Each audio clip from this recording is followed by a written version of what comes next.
오늘은 내가 서 있는 이곳에서라는 말씀으로 우리 같이 은혜를 나누고자 하는데요. 혹시 여러분 현타라는 뜻 혹시 아시나요? 예, 모르는 분은 아마 없을 거라 생각합니다. 제가 설교 때마다 계속 이렇게 신조어를 계속 얘기를 하게 되는데 현타가 뭐라고 알고 계시죠? 네? 쇼크. 아, 쇼크. 또 혹시 현타가 뭐라고 할까요?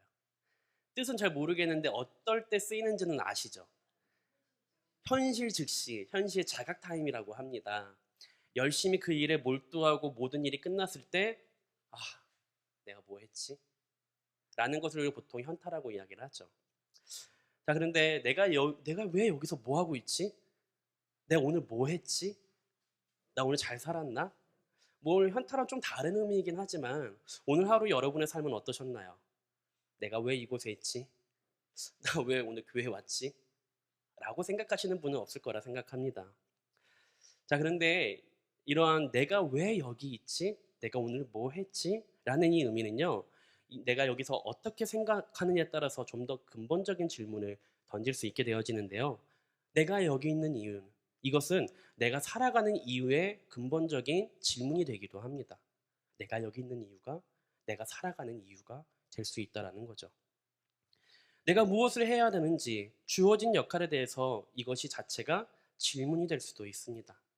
여러분이 이러한 질문을 언제쯤 던지시고 또 언제 이러한 질문으로 인해서 현타라고 하는 이런 현실 자각 타임이 언제 오시나요? 저는 이 교회에 처음 왔을 때였습니다. 목사님께서 저번에 한번 얘기하셨던 것 같은데 처음 부임한 그날 지금도 잊지 않습니다. 눈이 엄청 온 날. 데크를 다시 깔아야 된다는 얘기를 듣고 양복을 입고 그 양복 안에 아무것도 안 입고 양복만 입고 그 앞에서 데크를 다 이거 빼고 나무 깔고 쪼이고 그걸 한 2시간 좀 넘게 했던 것 같아요. 끝나고 이제 집으로 가는데 버스를 탄 그 순간에 아, 나 뭐 했지? 저는 그게 조금 세게 왔었던 것 같아요. 꼭 그거 아니더라도 근데 뭐 교회 안에서도 이러한 현타가 이러한 현실 자각 타임이 있지 않을까요? 제가 본문의 말씀을 오늘 말씀을 준비하면서 그냥 구글에다가 이렇게만 쳐봤어요. 교회 현타. 단어가 이러한 거기에 관한 관련 검색어가 나왔을까요? 안 나왔을까요? 많이 나오더라고요. 그런 글들이 되게 많았어요. 그러니까 세상에서 느끼는 현타뿐만 아니라 교회 안에서도 이런 현실 자각 타임이라고 하는 이 현타가 교회 안에서도 있다는 겁니다. 자, 그런데요. 오늘 이 본문을 통하여서 내가 여기 있는 이유가 무엇인지, 내가 오늘 왜 살아가야 되는지, 내가 오늘 왜 예배를 드려야 되고, 내가 이곳에서 무엇을 해야 하는지 이 목적과 목표를 분명히 알게 된다면 이 현타가 오는 것이 급격히 줄어들지 않을까 싶습니다. 오늘 본문의 말씀을 통해서 같이 보고자 하는데요.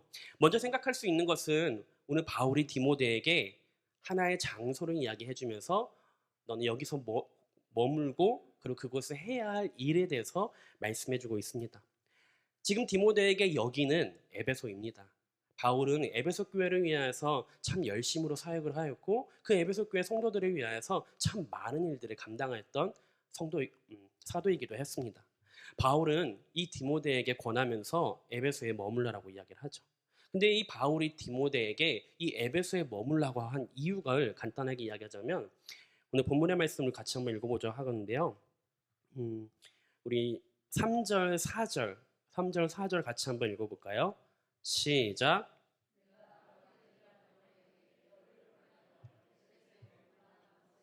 어떤 사람들을 명하여 다른 교훈을 가르치지 말며 신화와 끝없는 족보에 몰두하지 말게 하려 함이라. 이런 것은 믿음 안에 있는 하나님의 경륜의 일을 보다 도리어 변론을 내는 것이라. 아멘. 오늘 두 가지입니다. 바울은 디모데에게 이 에베소 교회에 머물라고 한 이유는 다른 사람들에게 명하여서 다른 교훈을 가르치지 말라라고 이야기를 합니다. 두 번째는 이 신화와 끝없는 족보에 몰두하지 말게 하면서 변론을 일어나지 않게 하라라고 이야기를 하고 있죠. 이 다른 교훈은 말 그대로 지금 하나님과 상관없는 예수님과 상관없는 다른 복음을 전하는 이들을 막아야 된다라고 이야기를 하고 있습니다. 두 번째로 해야 할 일은 무엇이냐면요. 신화와 끝없는 족보. 우리가 흔히도 알고 있지만 이 예루살렘, 이 이스라엘 백성들에게 아주 가장 중요한 것은요, 족보입니다. 내가 누구의 집하고 내가 누구의 아들이고 이게 참. 근데 우리 한국도 참 그렇잖아요. 근데 그 당시에도 마찬가지였던 것 같습니다. 그래서 지금 이 일들을 하지 말라라고 이야기를 하고 있죠. 교회 안에 있는 사람들이 그리고 다른 교훈을 전하는 사람들이 이 신화와 족보를 내세우면서 자신이 하는 일을 인정받아야 된다고 생각했던 사람들이 이 교회 안에 있었다는 것입니다. 자신의 권위를 세우기 위해서 신화와 족보를 연결하는 것이며 더 나아가서는 이 신화와 족보를 통하여서 자신의 정당성을 입증하고자 했던 사람들이 이 안에 있었다는 거죠. 그래서 바울은 이 디모데에게요, 이런 일들을 하지 못하게끔 막게끔 이 디모데를 보냈다라는 것입니다. 그러면서 오늘 4절의 본문의 말씀이 이렇게 이야기하죠. 하지만 이런 일들은 도리어 변론을 일으킨다라고 이야기를 합니다. 우리가 추구해야 될 것은요, 믿음 안에서 하나님의 경륜을 이루는 일이지 논쟁을 만드는 거나 변론을 만드는 일이 아니라는 것입니다. 무슨 말을 하고 싶냐면요, 오늘 4절 말씀에 경륜이라는 단어가 나오지게 됩니다. 이 경륜이라는 단어는 기본적으로는 청직이라는 의미가 포함이 되어 있는데요. 그런데 오늘 본문에서는 청직이라는 의미보다는 맡겨진 일이라고 보여지면 됩니다. 맡겨진 일. 그럼 맡겨진 일이라고 생각을 하고 오늘 본문을 보게 되어지면요, 제가 읽겠습니다. 믿음 안에 있는 하나님의 경륜의 이름보다 하나님이 맡기신 일을 이름보다 도리어 변론을 내는 것이다. 그러니까 뭐예요? 하나님께서 우리에게 맡기신 그 일을 하는 것보다 이들에게 더 중요한 것은 뭐예요? 변론하는 거예요. 자신이 하고자 하는 그 일과 그 정당성을 내세우면서 지금 변론을 하고 있다는 이야기죠. 그런데 이런 사람들에게, 그렇다면 우리 안에는 이런 사람들이 없을까요? 교회 안에서 내가 하고자 하는 일을 통하여서 내 정당성을 입증하려 하고 내가 하는 일이 참 잘하는 일이다라고 변론하는 사람들은 없을까요? 무슨 말을 하고 싶냐면요, 지금 이 디모데가 해야 할 일은 두 가지, 아까 말했던 것처럼 다른 교훈을 가르치는 일들을 막는 것, 이것이 해야 할 일이라고 이야기했지만 디모데가 에베소에 있는 이유는 이것입니다. 뭐냐면 하나님이 맡기신 일을 이루는 것이 디모데에게 맡겨진 사명이라는 것입니다. 내가 여기 있는 이유, 바울이 디모데에게 에베소 교회에 있어야 하는 이유를 뭐라고 이야기를 했냐면 그 하나님께서 맡기신 일을 감당하는 것, 그것이 디모데에게 주신 사명이라는 것입니다. 우리는 사명이라고 이야기하며 엄청나게 크고 엄청나게 부담을 가지고 있지만요, 여러분 한 사람, 저도 마찬가지로 저와 여러분에게는 맡겨진 사명이 모두에게 있다는 것입니다. 그 사명을 감당하는 사람이 있고 그 사명을 피하는 사람이 있고 그 사명을 상관없이 지내고 있는 사람들도 있다라는 거죠. 내가 여기에 있는 이유에 대해서 여러분이 그 궁금하고 그런 궁금한 질문이 내 안에 있게 될 때 여러분이 첫 번째로 생각해야 될 것은 무엇이냐면요, 내가 여기 있는 이유는 사명이라는 것입니다. 아멘. 그럼 여러분에게 그 여기는 어디입니까? 가정입니까? 교회, 직장, 학교입니까? 다 다를 것이라고 생각이 들어집니다. 제게는 가정이기도 하고 교회 공동체이기도 하고요. 제가 속한 가족이기도 하죠. 하나님이 맡기신 일을 위해 저와 여러분이 속한 곳에서 우리가 해야 할 일이 무엇이 있을까요? 하나님은 우리에게 어떠한 사명을 우리에게 주셨을까요? 디모데는 바울을 통하여서 하나님으로부터 받은 그 사명을 충분히 감당하게 됩니다. 근데 우리는 그 사명을 때로는 피하려고 하지 않나요? 디모데는 에베소에서 목회자로서 다른 교훈을 바로잡고 진리를 전해야 하는 그 사명을 감당하고자 했다는 거죠. 내가 여기 있는 이유, 저와 여러분이 이곳 수정빛 교회에 있는 이유는 무엇입니까? 가라고 했어요? 분당우리 교회에서 떠나라고 해서요? 여러분도 기도하시면 선택하신 일이라고 저는 알고 있습니다. 누군가가 여러분을 등 떠밀어서 여기 오라고 하지는 않았을 것입니다. 근데 중요한 것은 무엇이냐면요, 그 안에 하나님이 내게 맡겨주신 사명이 여러분에게는 있냐라는 겁니다. 그 사명을 내가 매일같이 감당하면서 살고 있냐라는 겁니다. 아까 처음에 이야기했죠. 제가 그 데크를 다 깔고 이제 집을 가는 그 가중에 현타가 왔었다고. 또 그 다음 주에 또 교회로 와야 돼요. 어떤 마음으로 왔을까요? 오늘은 테크하지 않기를 라는 마음이었을까요? 물론 그 마음이 없었다면 거짓말이겠지만 제 안에 어떤 마음이 있었냐면, 하나님, 저에게 이 교회를 보내신 이유와 분명한 목적이 있을 줄 압니다. 제게 말씀해 주세요. 물론 그 응답을 받고 오긴 했어요. 아무 응답 없이 오진 않았겠죠. 하지만 그 응답의 목적을 매일같이 되새기고자 하는 그 분명한 기도가 제 안에 있었다는 것입니다. 저와 여러분은 어떻습니까?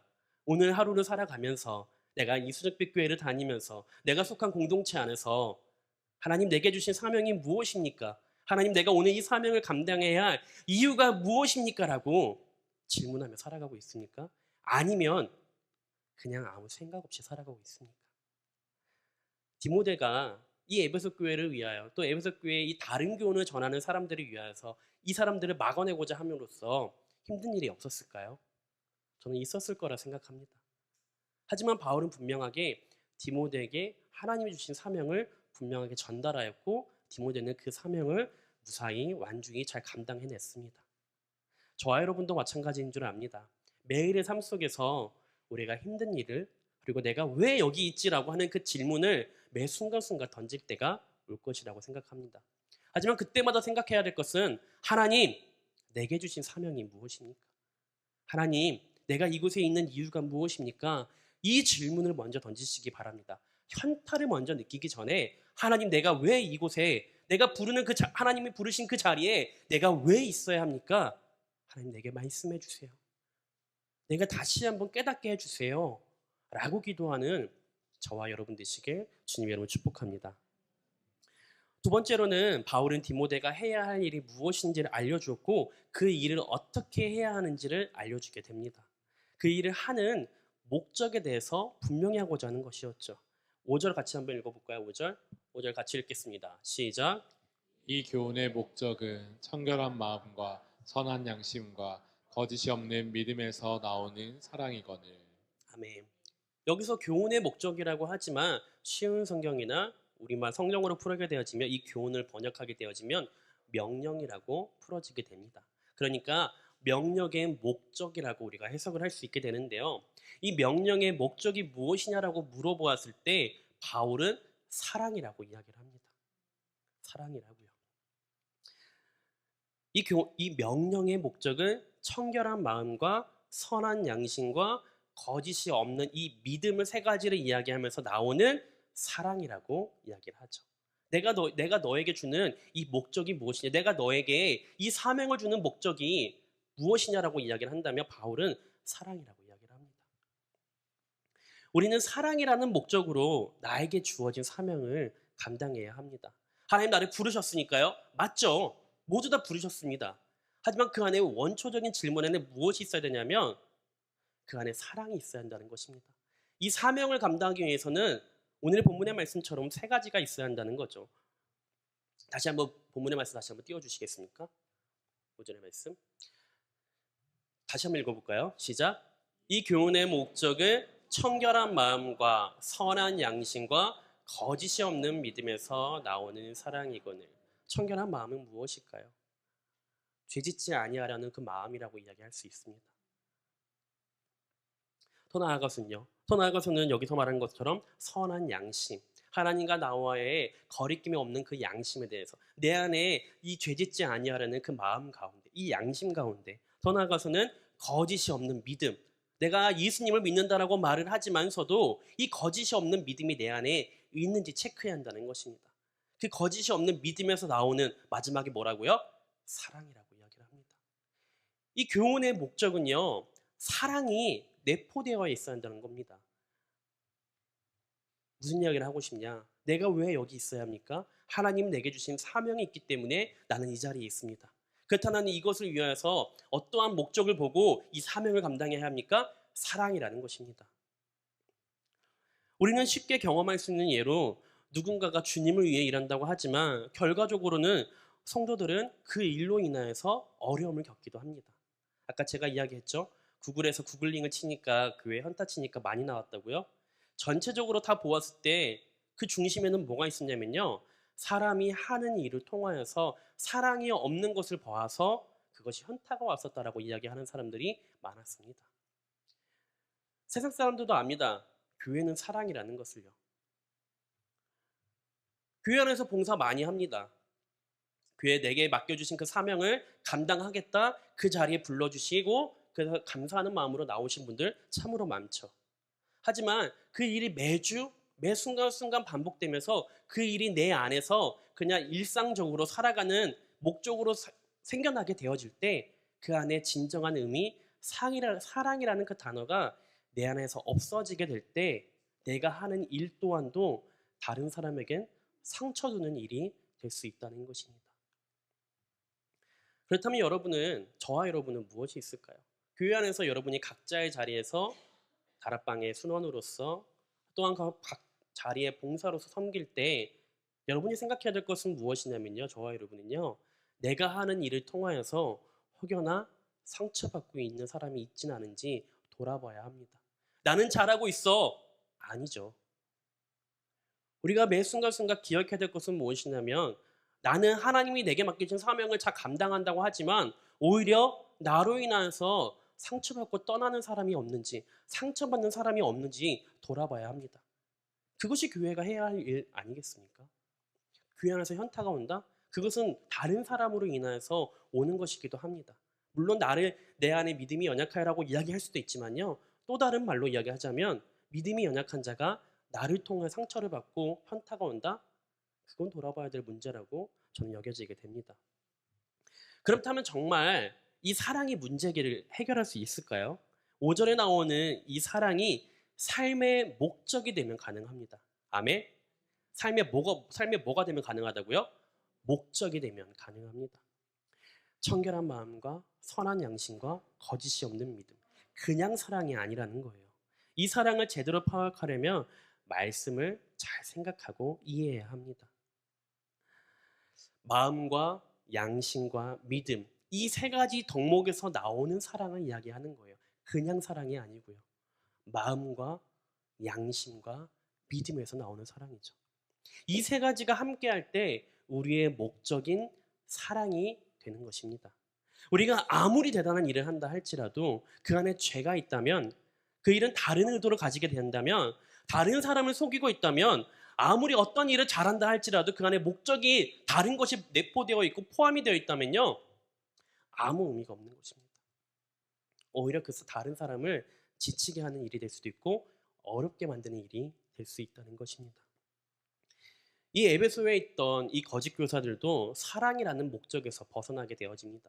자기 자신들을 드러내려 하였고요. 자신의 가지고 있는 이 목적이 사랑과는 상관없는 나를 드러내고자 하는 목적이 있었기 때문에 바울은 이 사람들을 막고자 했다는 것이죠.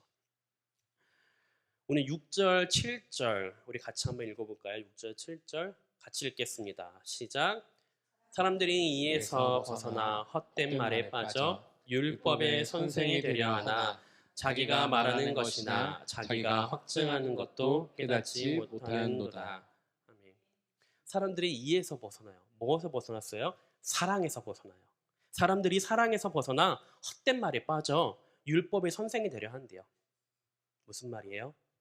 교회 안에 사랑에 빠지는 그 순간 하나님이 우리에게 주신 그 율법, 그 계명으로 다른 사람을 판단하는 사람으로 바뀔 수밖에 없다는 것입니다. 내 안에 사랑이 없으면요, 다른 사람을 판단하고 있고 정죄하고 있고 다른 사람을 욕하고 있는 내 모습을 보게 되어진다는 거죠. 저 집사는 왜 저래? 쟤는 왜 저래? 아유, 쟤는 뭐하나 저거. 이 생각이 든다는 거예요. 어디서 벗어나면요? 사랑에서 벗어나면요. 근데 오늘 바울은요, 디모데에게 율법을 바르게 사용하는 방법에 대해서 이야기를 하고 있습니다. 오늘 본문의 말씀 8절과 10절입니다. 8절과 10절 같이 한번 읽어보겠습니다. 시작. 그러나 이 율법을 사람이 그것을 적법하게만 쓰며 선한 것임을 우리는 아노라. 말 것은 이것이니 율법은 옳은 사람을 위하여 세운 것이 아니요 오직 불법한 자와 복종하지 아니하는 자와 경건하지 아니한 자와 죄인과 거룩하지 아니한 자와 망령된 자와 아버지를 죽이는 자와 어머니를 죽이는 자와 살인하는 자며 음행하는 자와 남색하는 자와 인신매매를 하는 자와 거짓말하는 자와 거짓 맹세하는 자와 기타 바른 교훈을 거스르는 자를 위함이니. 아멘. 율법은요, 지금 이 바른 교훈을 거스르는 자를 위함이라고 이야기를 하고 있습니다. 그러니까 율법은 선한 것이고 하나님의 거룩한 성품을 표해주는 의미이기도 하죠.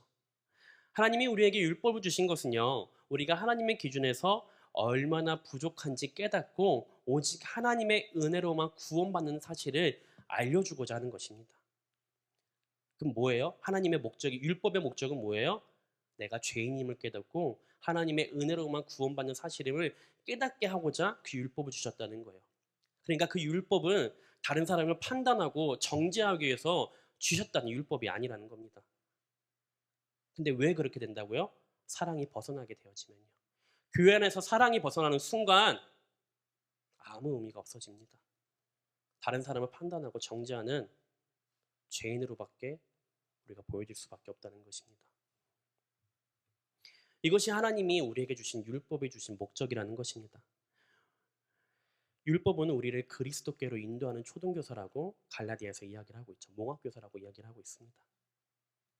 율법을 통하여서 내가 죄인임을 깨닫고 오직 하나님이 내게 주신 이 긍휼한 마음으로 내게 주신 이 구원의 목적, 이 사랑의 목적을 통하여서 내게 구원을 주시고자 하는 것이라는 것을 우리가 깨달아야 한다는 거죠. 율법은 다른 사람을 정죄하고 판단하기 위함이 아니라는 것을 우리가 기억해야 될 줄 믿습니다. 여러분이 매 순간순간 교회에서 예배를 드리고 주일날 각자의 자리 섬기면서 또 주중에는 다락방에 모이는 그 순간 그 자리에 들어갈 때마다 한 번씩 꼭 질문을 던지시기 바랍니다. 내 안에 사랑이 있는지, 하나님 나를 이 자리에 왜 불러주셨는지, 하나님 나를 그 불러주신 목적 안에 내 안에 사랑이 있는지 돌아보시길 바랍니다. 저도 마찬가지입니다. 저도 초등부 예배를 드릴 때마다 그것을 꼭 질문을 던지려고 합니다. 내가 이 초등부 아이들을 정말 사랑으로 대하고 있는지, 늘 안아주려 하고, 근데 늘 안아주는 것이 성도들 보이기 위한 것이 아니라 정말 내가 이 아이들을 사랑하고 아끼는 마음으로 이들을 기도하고 품어주고 있는지 제 안에 늘 매주 돌아보려 합니다. 그건 여러분들도 마찬가지인 줄 압니다. 여러분이 하나님께서 부르신 그 자리에서 어떠한 목적으로 그 자리에 있는지, 어떠한 이유로 내가 그 자리에 있는지 매 순간순간 돌아봐야 합니다. 아무 의미 없이, 아무 이유 없이 그 자리에 있게 되는 순간 다른 사람을 판단하고 정죄하는 나로밖에 보여질 수밖에 없다는 것입니다. 바울에게 있어서는 디모데에게는 그 여기 있는 이유를 분명하게 바울이 이야기해 주었습니다. 그렇다면 바울에게 여기 있어야 하는 이유는 무엇이었을까요? 바울은 복음이었습니다. 바울은 그의 사명은요, 복음이었어요. 하나님이 부르신 그 자리에서 많은 사람들에게 이 복음을 전해주어야 하는 그 사명이 있었다는 것입니다. 어떤 일이 있어도, 어떤 상황에서도, 매를 몇 번을 맞아도, 죽을 뻔한 이 위기 속에서도 바울은 하나님이 맡겨주신 그 사명을, 그 복음을 부르신 그 자리에서 사명을 감당하고자 매 순간순간 힘썼다라고 이야기를 하고 있습니다. 바울은 그렇게 믿는 자들에게 본이 되는 삶을 살고자 노력했다라는 거예요. 부끄러워하지 아니하였다라는 것입니다. 매 순간순간 부끄러워하지 않는 삶을 살기 위해서 얼마나 노력했을까요? 꼭 바울이 아니더라도요. 그냥 우리의 삶 속에서 우리는 하나님이 그 부르신 그 자리에서 부끄러운 삶을 살지 않기 위해서 얼마나 노력했냐라는 겁니다. 저와 여러분에게 이렇게 질문하고 싶습니다. 오늘 특별히 내가 생각하는 여기는 어디입니까, 여러분에게?